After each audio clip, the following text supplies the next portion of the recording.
Euro Football Weekly show. I'm Natalie Rydström. Joining us today to preview this weekend's fixtures from a betting perspective and to tell us where the best value lies is Mike Richardson, regular contributor and sports writer to SBRForum. Mike, welcome back to the show.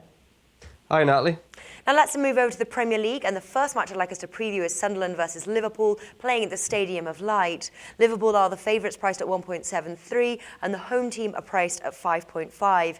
Now Liverpool suffered a home defeat over the weekend to Southampton, a match they were predicted to win, which ended their unbeaten run and saw them drop down to 5th place. Sunderland are currently right at the bottom of the league with only 1 point, which they picked up playing at home against Sunderland 1-1 in the second week. Since that match, they've lost every Premier League game, with their most recent being to West Ham over the weekend, playing away 3-0.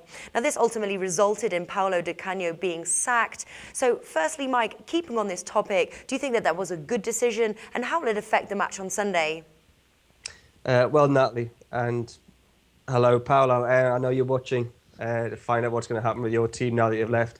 I think getting rid of Paulo Di Canio and his hand grenade style of management was a wise move. However, I do think 6 games into a new Premier League season is either way too early or way too late for the board to be making that sort of decision. I think if you've got him, you should persevere with him, or if you don't want him, you should have got rid of him before the first ball of the season was kicked. So, yeah, they did a bad thing there.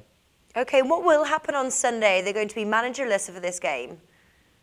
Obviously, they've got the head coaches stepping in to kind of fill Paulo Di Canio's muddy knees of his suit sort of thing, but it's a different thing when you lose your manager.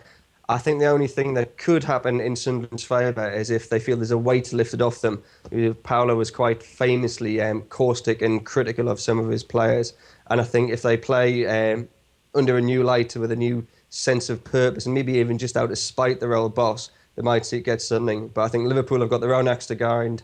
They've got their own reasons to win this game, and I think Sunderland are going to drip further down the league. Well, they can't drip any further down the league. I think they're going to just drip further down the drain, I should say.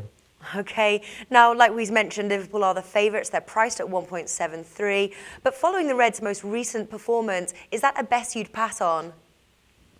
I think if I was going to bet on that, I'd have to bet a fair bit of money. I think Liverpool are going to take this game, but I think there's better bets out there. I'm going to put some of my money on them winning both halves at 2.55.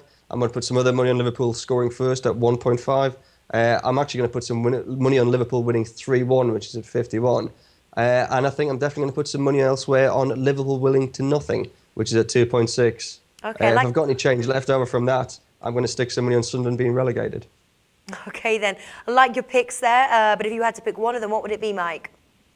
My action move favourite, my banker's bet, is going to be a different one, and there's going to be over 2.5 goals. That's at 1.91. Wonderful, Mike. Thanks for joining us. Cheers, Natalie.